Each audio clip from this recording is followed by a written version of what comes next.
Well, hello everyone, and welcome to our 11th episode of the Whatever's Biting podcast.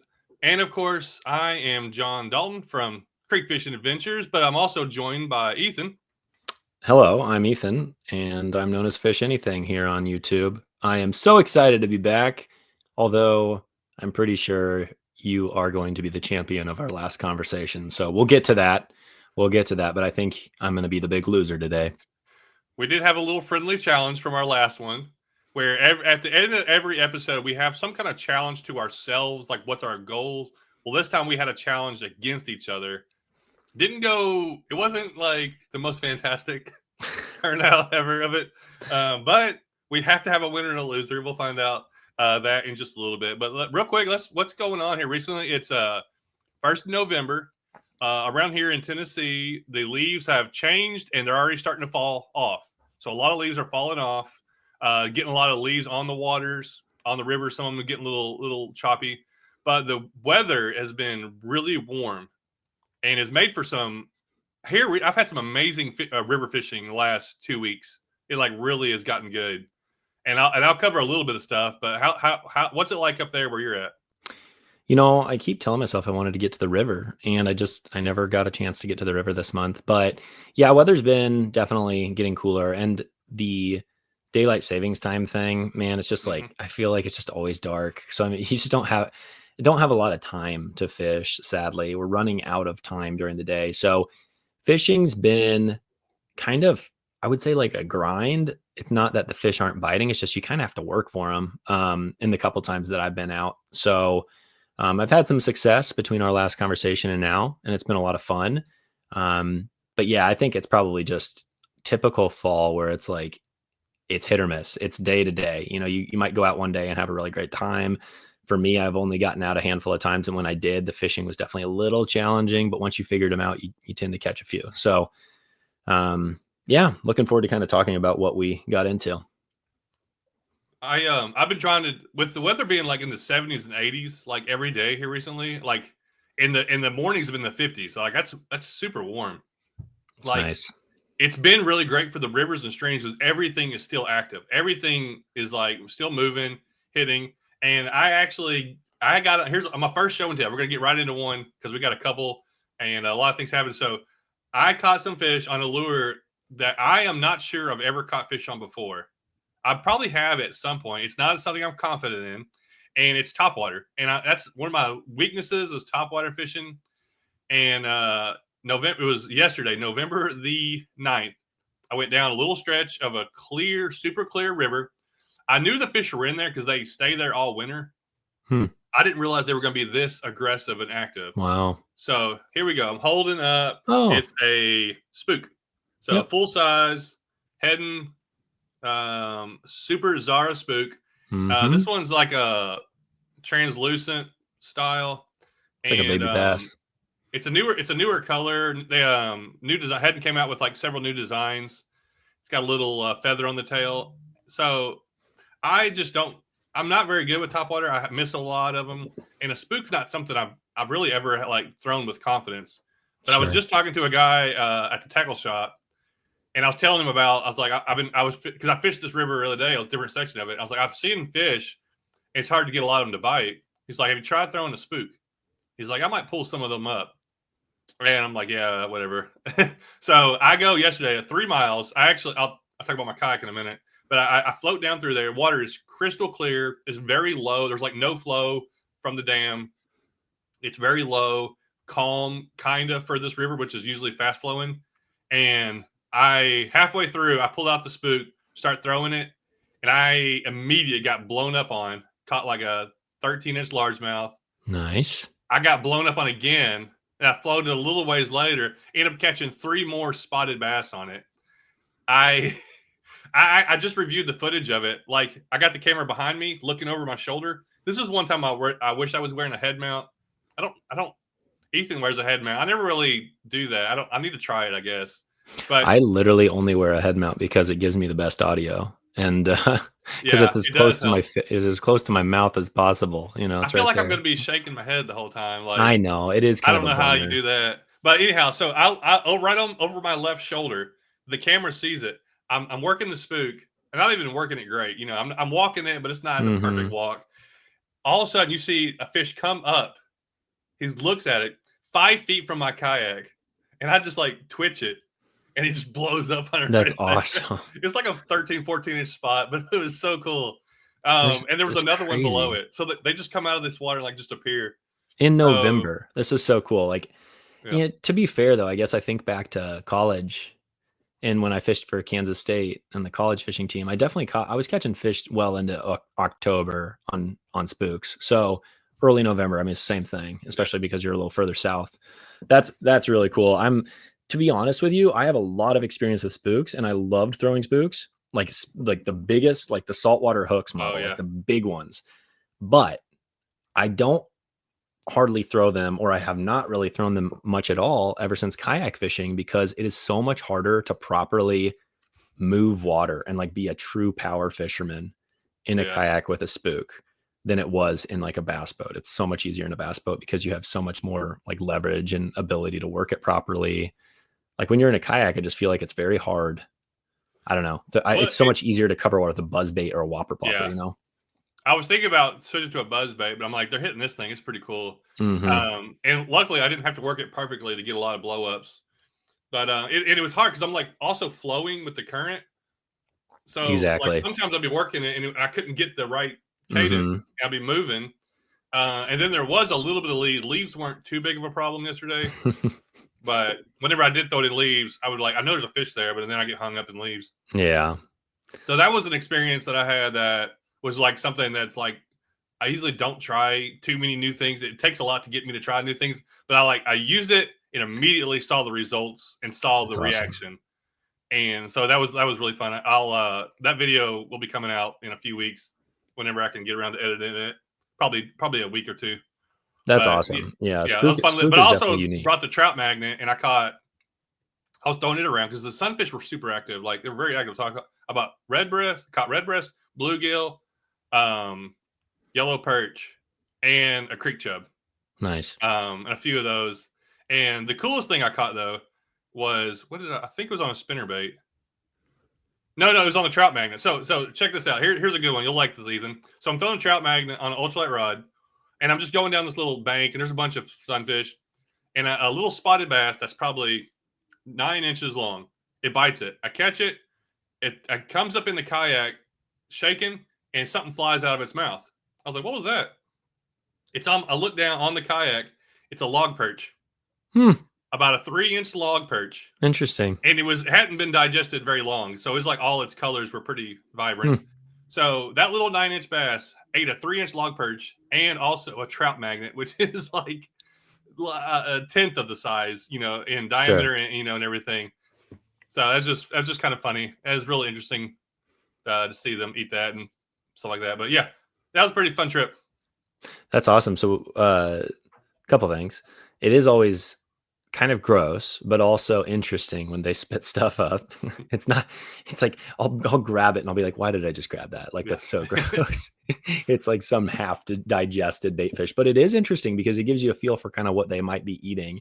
You never really know because bass probably eat 10 different, types of fish / bugs / frogs / crawdads in the day. But when they're gorging themselves, it is good to be able to kind of get a feel for what they're eating and the kind of forage in the area.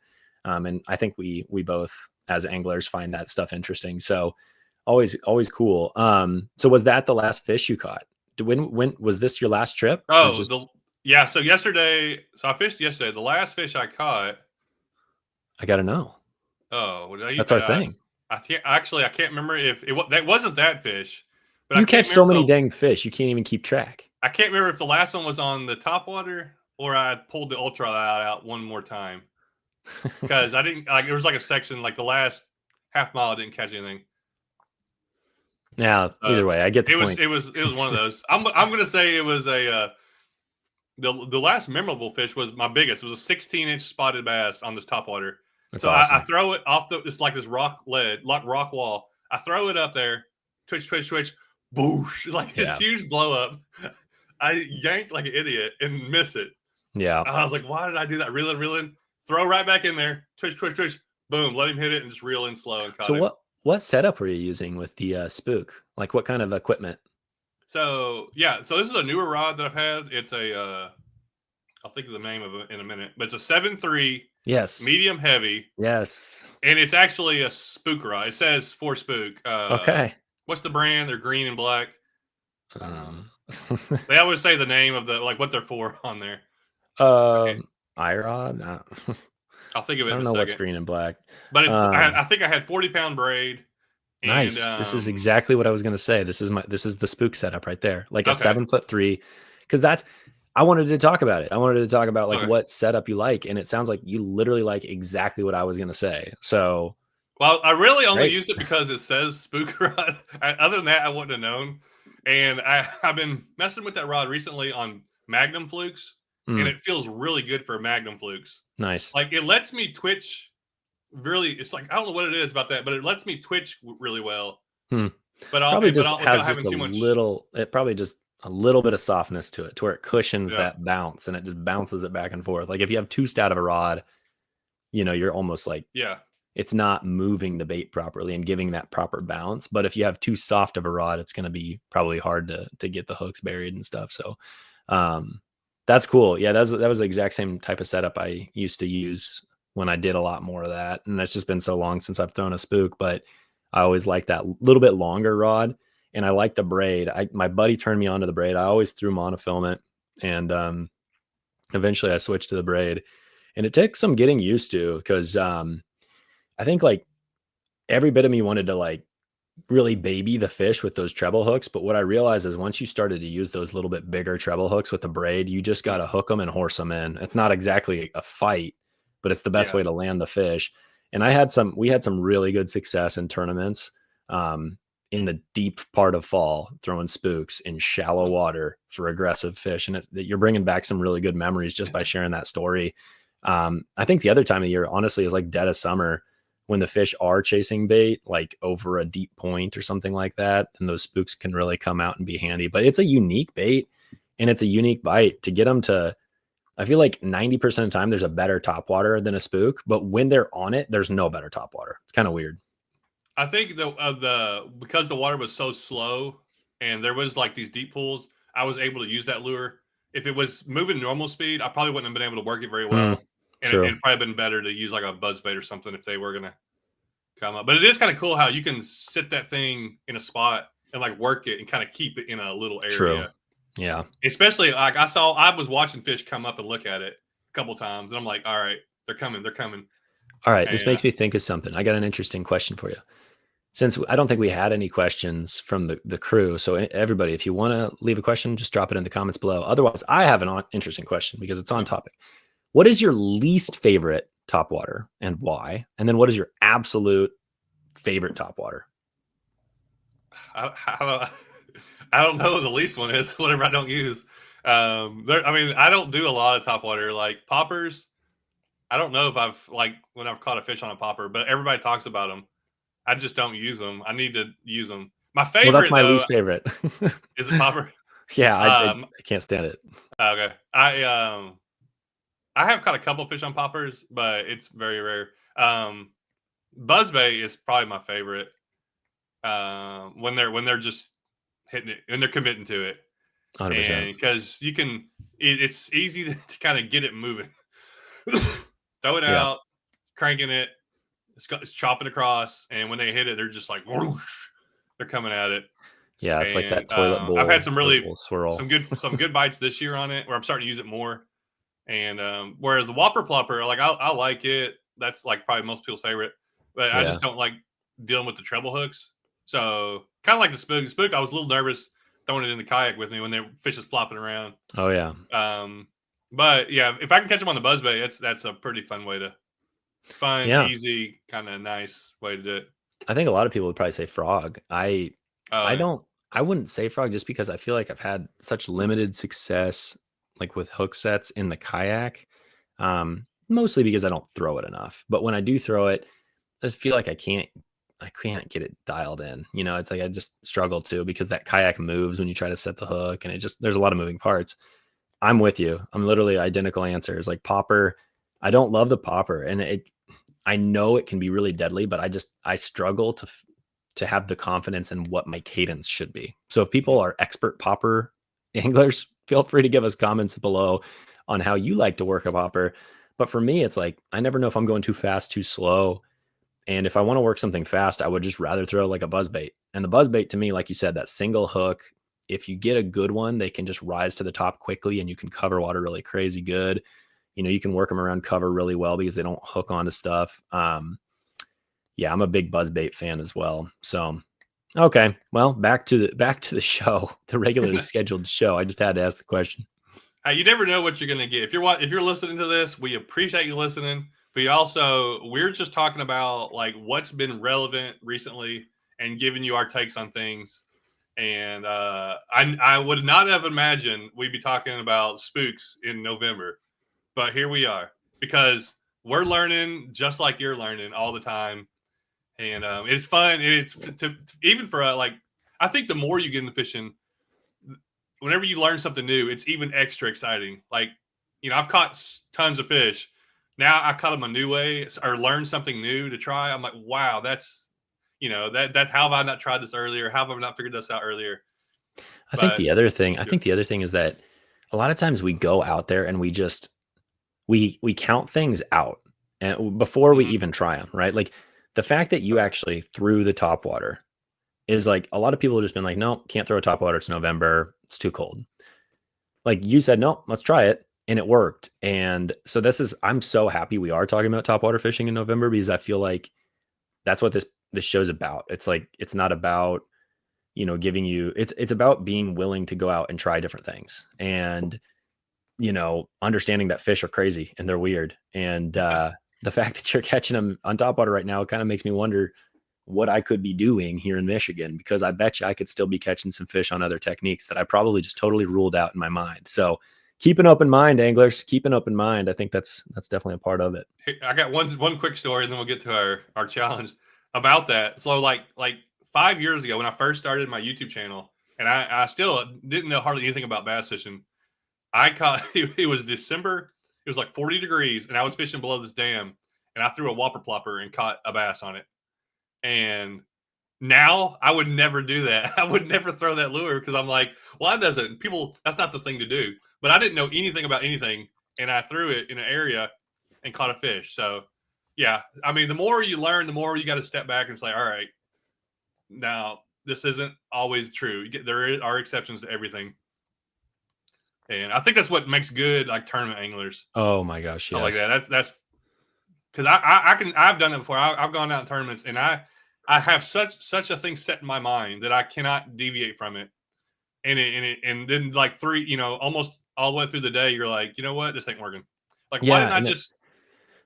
I feel like for me is like early on in college, like that was my experience too. Is like I started getting to the point where I was fishing a lot, and I felt like I learned a lot, I knew a lot, but I didn't have a ton of experience, and so I feel like I would convince myself that there was no possibility of certain things, and then I'd get my butt kicked by someone that went out and just did them. So, I would be on a lake where I thought, okay, well, smallmouth in windy conditions is going to be how you win this thing. That's how everybody always wins this thing. I'm not even going to think about largemouth. I'm not going to go back in the creeks and throw a square bill. No, I never catch fish in this lake doing that kind of stuff.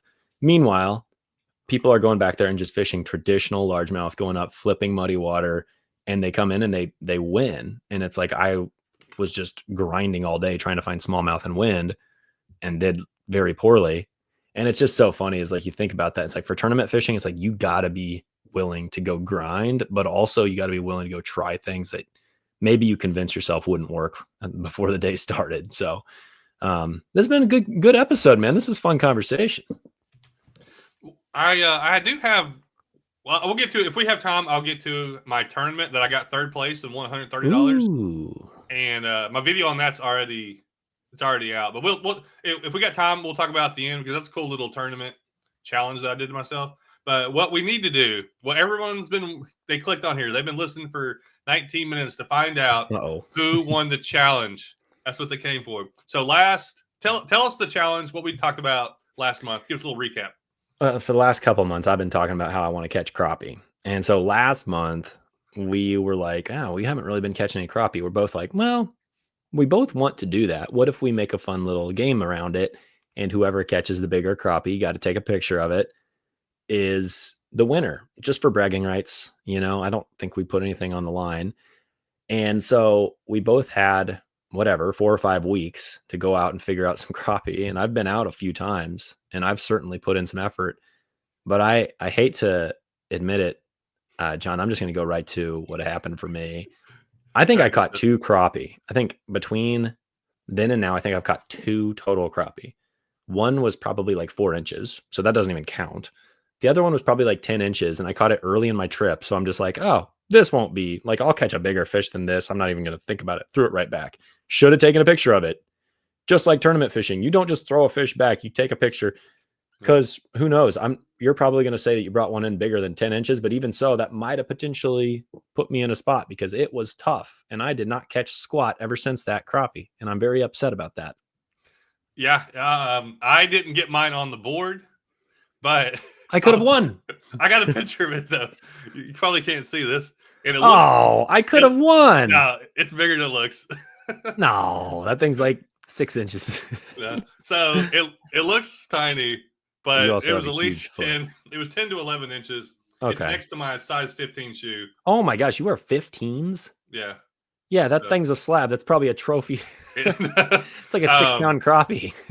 It's probably. I'd say it was just over 10. I'd say I caught 2 that size. Man, Shaquille and- O'Neal over here. And then I caught a handful of tiny ones the other day. So the crappie fishing wasn't spectacular by any means, and I tried 2 or 3 times. But do you want to give the story about how you caught yours, or because I want to tell you how I caught mine? Because Yeah, I I'm got a gonna show and kinda- tell to go with it. I'm going to just kind of ramble about my month a little bit here because it all kind of just goes together. Okay. So I got us, my last fish that I caught was on the same technique that I'm about to talk about because I actually fished today. And one of the baits, or the rigs, I should say, that's been really good to me all year long is actually a drop shot, micro drop shot, ultralight drop shot. So, I use anywhere from like a size 10 to a size 14 hook, like really small little hooks. Well, actually, hold on. Number 8 hook a lot of times. Sorry. I can't keep track of all my numbers for hooks, but just about an 8-inch leader on these things. And I was using a little mule fishing horsefly. And primarily, I've been catching a lot of bluegill. And I wanted to catch crappie, but I found some suspended fish. And I was just catching a bunch of bluegill. And then all of a sudden, I caught a crappie in the mix. And I was like, all right, well, maybe I'll catch more throughout the day. And I spent a lot of time looking around, cruising around the lake, looking for fish on my electronics, trying to find fish suspended. And all I could find were bluegill. I'm not mad about that because just like you, I mean, I love bluegill fishing. And there's something really, really, really fun about catching offshore bluegill on like a drop shot or a jig and fishing them over deep water. Because a lot of times you're kind of sitting on top of them and you're just watching that line and it jumps, and it's just a really fun process. But I don't know. I don't know what the crappie did. I can't tell you that I have a ton of experience chasing them in that like fall to winter transition. So I don't really know where they're at. And I just thought that I would cover enough water, deep, shallow, everything in between. I just don't think I was ever around them, to be honest with you. So anyways, that was a long-winded answer, but the ultralight drop shot has been really, really good to me for bluegill, not so much for crappie. What weight do you have on it? I almost always use like a 1/8. It's just kind of easy. It's been pretty windy, a little choppy, so it just helps me to get it down there.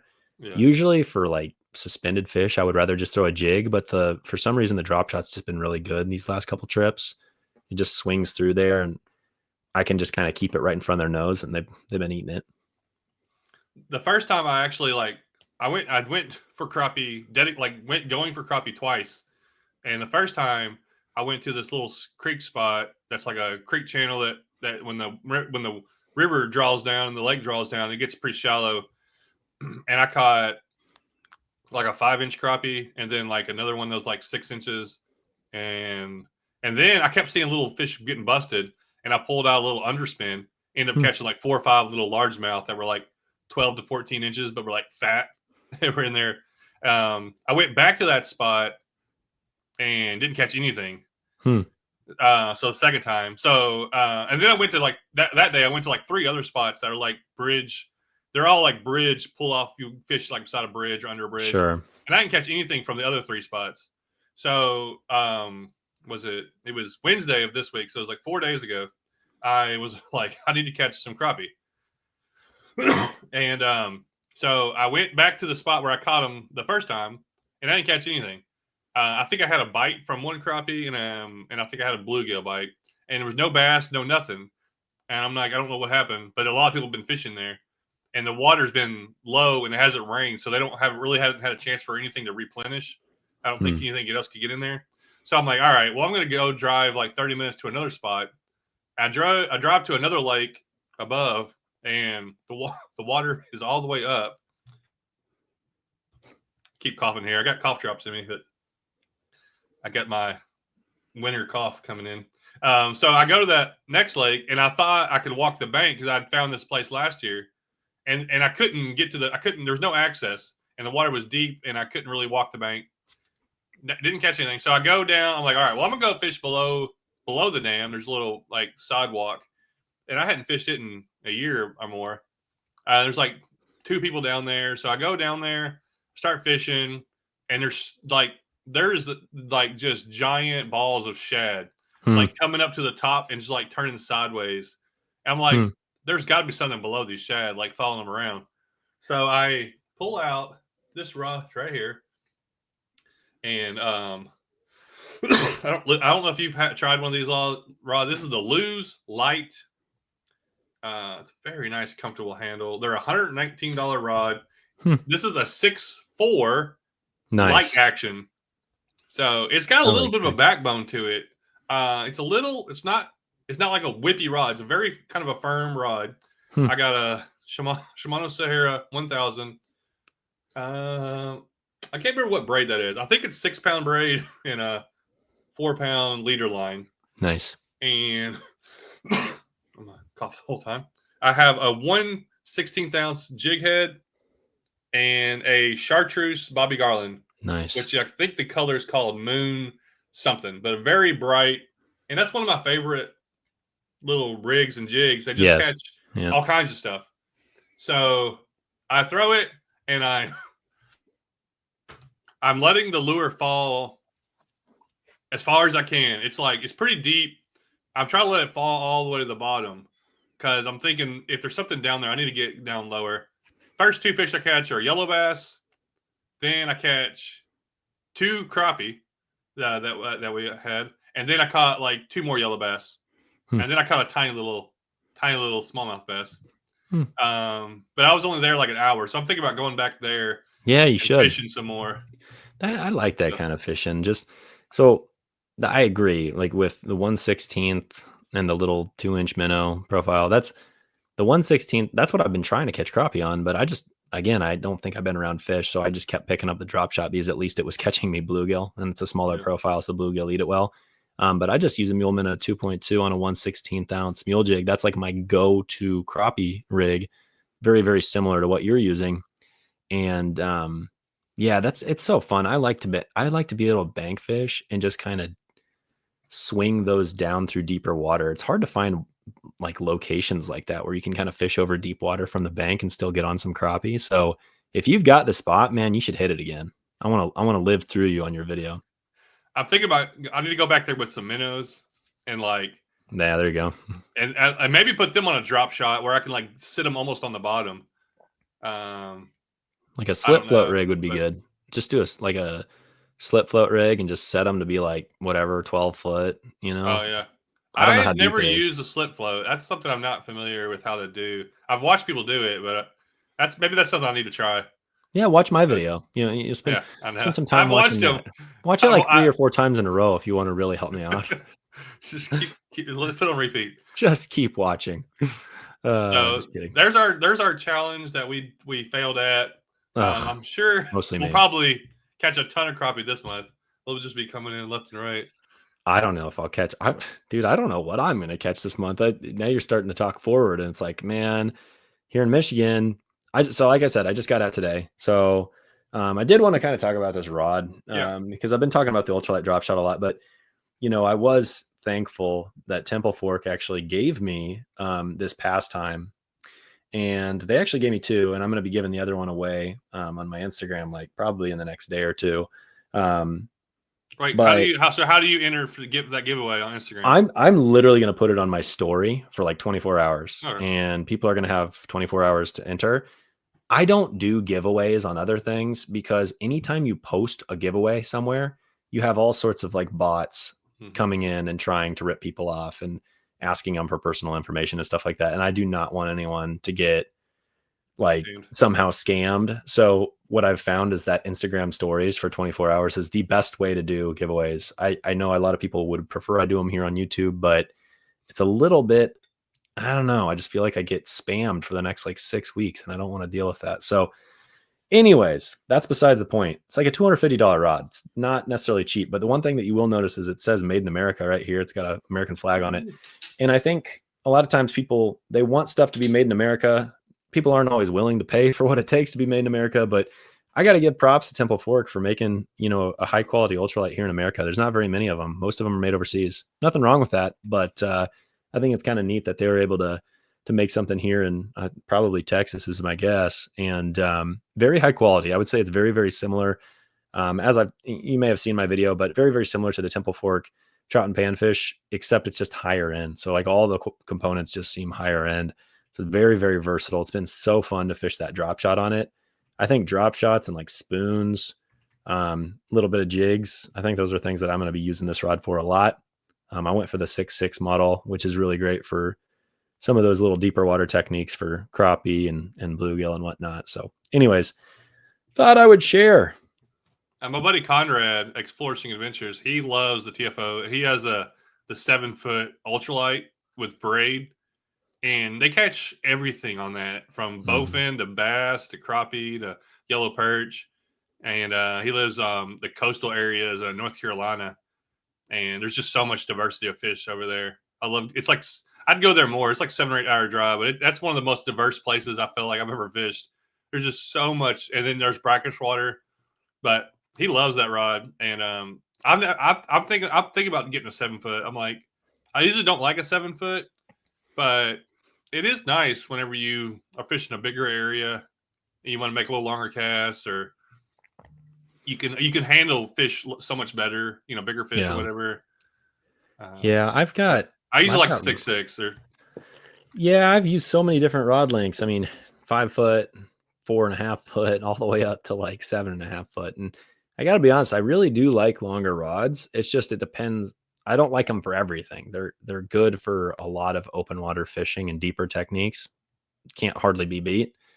But I think like if I'm picking one length, I really think like a 6'4". You just showed that rod. I think a 6'4" is just money. And I don't know. I think rod companies just, it's got to be exactly 6 foot, or it's got to be exactly 6'6", and we go in these 6-inch increments. But I really think maybe small, but I think sometimes just a little bit off of those 6-inch increments can sometimes be a really good rod length. It's just the same as I like for bass fishing, like on finesse equipment. I kind of like somewhere in between 6'6" and 7 foot. That 6'8", that 6'9", is a good rod length for a lot of the things I do. So maybe I'm just super picky. I don't know, but yeah. I think the main thing is just every time they have to make a new style, it's a whole nother expense that they have to go through to make a new blank or stuff. So, but there's enough. Ultralight's getting enough. I feel like a few years ago, maybe I just didn't know enough about it, but like there was hardly any choices. Now there's so many different choices. Yeah. And I was watching a video the other day of a guy that he was showing some ultralight rod. It was like $55 rod. I never heard of. It looked really good though. There's so more many. and more stuff coming out. Yeah, and there's like a lot of cheaper companies, like you said, $55.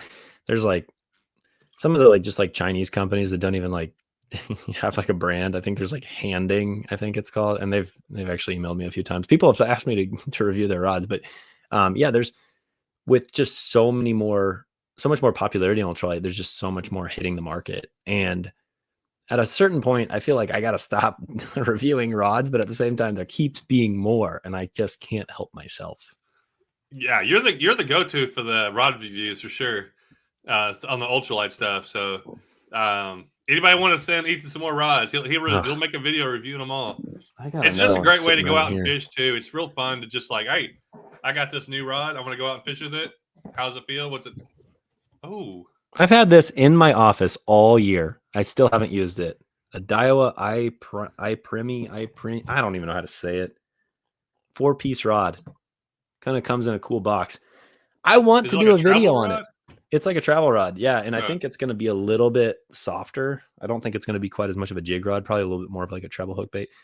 Anyways, the point is, you guys can send me a rod if you want, but I can hardly review what I have. I don't have enough time. All right. You send him a review and send him some money to do it. Send me more time. Send me time. Can you do that? Anyways. There was, what was I going to ask you about? There was another thing. Oh, so speaking of that, I had a tournament that you'll like this. So I had a tournament on my local lake, and it was the first one of our new season of the kind of the start of the 2025 season. And so I did this. I gave myself a challenge, a $200 budget challenge for everything that I'm going to fish with, other than my kayak. Everything that I'm going to use to catch fish with, I got $200 to go to Bass Pro. Now I ended up spending $260. But, because they didn't have what I wanted. No, and I didn't want to buy lower quality than what I thought was like tournament quality. I didn't want to buy just like. So I wanted something that I enjoy fishing with. And one person commented, "You could have got a $15 combo." I'm like, yeah, you could have. Oh no, somebody said.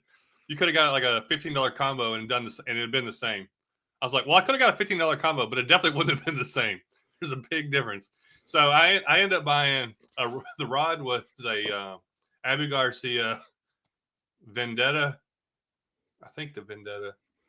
How much was the rod? No, it was an $89 rod. You spent $90 on a rod when you had a $200 budget total, and then so what did you spend on a reel? $100.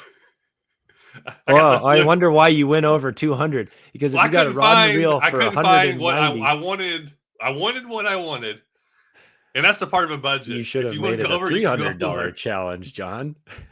So that's what every time I've ever done a challenge, I've always gone way over. And people are like, "What's the point of the challenge?" Well, the challenge is just there. I just pick a number. But that is so funny. I wanted to get like a $70 rod, but I couldn't find anything. It's like $40 rod and $140 rod. There's only a couple in between. So I got a 6'6" medium Abu Garcia. It felt really good. It felt really comfortable. I was like, okay, I can fish all day with this. I can see myself fishing with this. Yeah, rod. I mean, you spent $200. Of course you could. Well, I mean, that was the point. Part of the point was buying stuff that I would normally fish with all day, not buying something that I hate fishing with all day. So anyhow, I got the reel was a Luger President XT. Very nice. I really like that reel because I wanted a 6 or 6.2 to 1, and they didn't have any. All the Shimano stuff that I wanted, they didn't have them. They were all out of stock of everything. So I would have bought like a $70 Shimano reel, but they didn't have like they only had like bigger ones, and yeah. So anyway, so I'm like, well, I'm just gonna get what I want. And then I bought a pack of swim baits, yum dingers, and flukes, and then some weightless hooks and some weighted like 1/16 ounce hooks. Nice. And got my first two fish on a swim bait. Threw the fluke a ton. I didn't get no reaction, which is weird. And then I caught my best 2 fish on the yum dinger, going down this little bank. It was a 16.75 spotted bass and a 17-inch largemouth. Nice. Made $130. Yeah, got third in the tournament. So you could buy another reel. But I just wanted to do it just because I'm like, I figured I could catch fish. But there was 28 anglers, and I'm like, I think I can do pretty well with one rod and reel. Yeah. And I pretty much know what I'm going to use. And you know what was the best part about the tournament was I felt like there was no pressure because I didn't have anything to change to, and it was like I don't have to think about. I wish I had this or wish I had that because I didn't. 100%. It was actually very nice and very fun, and I caught eight or 10 fish, and did pretty well. I had 49.25 inches. Yeah. So it was like it actually made money. So like it was a challenge I wanted to try. Actually placed and made money, and fished all day with one rod and reel and 3 packs of lures. It's funny how I got all this gear, and I don't tournament fish, but when I go fishing, I always have the most fun when I keep things as simple as possible. And the more things you bring, the more stuff you have, and at least this is for me, maybe not for everyone, the more it clouds your mind and makes you like constantly thinking, well, should I try this? Well, should I try that? Well, should I re-rig? Well, it's like, but then the reality is when I go fishing, 95% of the time, I come back with the same thing I had rigged up when I walked out the door. And it's sad, but it's like you kind of have an idea what you're going to do. And I don't know. You need to be willing to try things, but you also don't want to paralyze your ability to make decisions. And so I don't know. I still haven't figured out that happy medium, but that sounds like a good challenge. I would challenge you next time when you do a $200 challenge to keep it below 200, or just do a $300 challenge. But I think your problem was you went to Bass Pro, and I feel like you're right. Like I totally hit me when you said it's either $40 or $140. They don't, I don't know. In my experience, they don't carry a lot of that kind of mid range. So I thought they had probably should have more, bought and it it just online. wasn't. Yeah, Yeah, that's tough. That's funny though. I'm trying to think of something to do for my next challenge. I got an idea, but I don't know what. There's a tournament coming up next weekend. I'm not sure if I'm going to fish it. And then there's a tournament on Dale Hollow Lake in December. And I want to I may like do an overnight trip. It's about 4 hours away. So I'm thinking about doing like maybe a 2 or 3 day trip and doing that one. And also Dale Hollow is just known for it's where the biggest smallmouth, world Yep. record smallmouth is caught. But it's known for smallmouth, and it's like I've struggled there so much though. It's a tough place to fish for me. There's so much. It's so big, and it's just all these little points and rock walls. But one of these days I'm going to do good. Last year I did it, and I caught one fish all in the tournament. The pre-fishing, I caught like 20. I went to the same place the tournament day, and the weather had dropped like 20 degrees overnight and got colder, and I couldn't get anything to bite. I caught one fish. It was the weirdest change I've ever seen of just like catching them left and right to can't get a bite in one day. But anyhow, that's kind of what I got coming up. Tomorrow, I'm going muskie fishing. Excellent. Well, I'm going fishing a river that has muskie. Whether catch a muskie or see a muskie, I don't know, but it is a like known muskie river, so it's more. I got a good chance to coming across one. Nice. And I was a little worried about overthinking it, and also at the same time, I'm just gonna like take. Because I got like all these. I'm like, I bought this muskie lure and I got this muskie lure. I'm like, how many lures am I going to throw? Probably like one.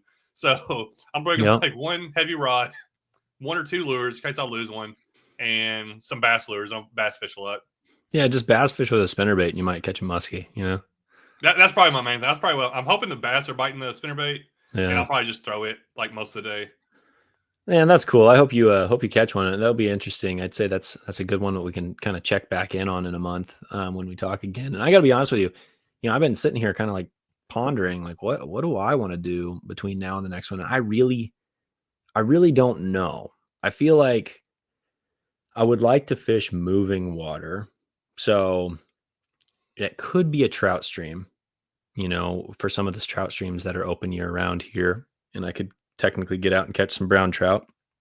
Haven't done that in a while. That sounds kind of fun.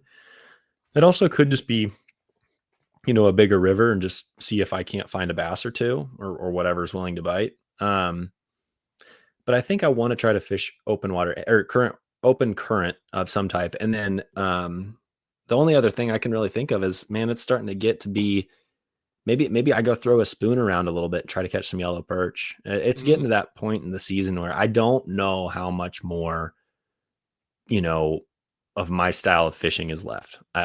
I might be able to go out there in the kayak and start ripping on a few.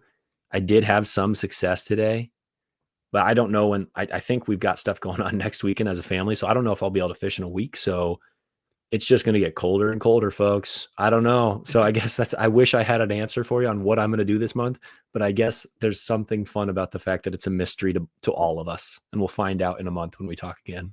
Yeah, I love these little recaps. It's just fun to see what's happened because everything we always think it's never. I thought, I think I said it last time. Like by this time when we have our next one, it's going to be a lot colder. Well, it's not. It's like the temperature's been staying the same around here. So I have no idea what to expect by the next time. But you can follow us along on Instagram. I'm Creek Fishing Adventures. Ethan's Fish Anything. Also YouTube, same names. And I post a lot more stuff on Instagram that's like current, like what's happening really quick. Sometimes things that don't make it into videos and like little things that are happening, pictures of things. Maybe I'll talk about it next week, but I just got another kayak that I bought. So I just bought one. I actually have one sitting in my inflatable that I haven't even used yet that I bought. I got a problem. I don't know. I have talked about 10 billion different ultralight rods. Well, guess how many kayaks John's had? I think he's had like 20 at this point. It's getting ridiculous. And kayaks cost more than ultralight rods, just to be clear, folks. This man. Well, I bought this like half off from a friend. So I got a really good deal, but I think I'm going to sell a couple of mine because I really want a nice motorized kayak. And I'm working on another one. I got a motor. I bought the adapters. I'm waiting on a couple switches to come in. I'm wiring in one. But he's proven my point, folks. This guy has got too many dang kayaks and too many motors. All the stuff. He's got all the stuff. We probably need to do a kayak episode over the winter when the fishing is garbage, for me at least. You'll be catching fish all year long because you are John Dalton. So folks, if you want to see someone catch fishes if you want to see someone who catches fish all year long, just keep following John because he does it. And I hope you can get to Florida this winter. That's what I'd like to see you do. I don't know if we'll have it recovered by next time, but December I always make a Florida trip, and I'm definitely going to be doing that. Oh, before we end, I did my first suburban overnight trip. Ooh. I drove it 4 hours. It didn't break down on me. It's got a couple of problems, but I actually just edited that video. I don't know if it'll come out before this comes out or not. Probably not. Because it'll probably be the video before this that just came out. But I went to Kentucky, caught a few fish. It wasn't great, but a really nice 18-inch creek smallie. Nice. Big, fat all right. smallie out of a creek, a real small creek. What do you eat? And then I went 3 hours without another bite. So, it was really fun. Do what? What did the smallie eat? Spinnerbait. Nice. Very cool. Well, dude, you got to go eat a couple cough drops because you've been coughing every 5 seconds. So I think that might be a wrap. Is it a wrap? Are we done? Yeah. Is that a wrap or do we have anything else? What else is going on? So your challenge basically is you're gonna fish moving water. I just gotta catch a fish. I don't know. Just catch a fish. I gotta catch a fich, dude. We'll find out who caught the most unique fish next episode. Yes. Okay. What's the interesting most fish? Random thing you caught. That'll be because there's no telling what we're gonna come across between now and the next one. Also, next episode is gonna be our 12th episode. We've made it. We'll make it a year. Wow. Good for us. That's exciting. But Ethan, you got anything else to say? I feel like I've been rambling a lot tonight. I've been in a funny mood. So thanks for putting up with me as always, folks. Other than that, just bear with me. I'm going to do my best to catch some fish, folks. And if you have any tips or recommendations, feel free to reach out to us directly, whether that's here on YouTube or on Instagram, like John was talking about. I always like your messages. So thank you.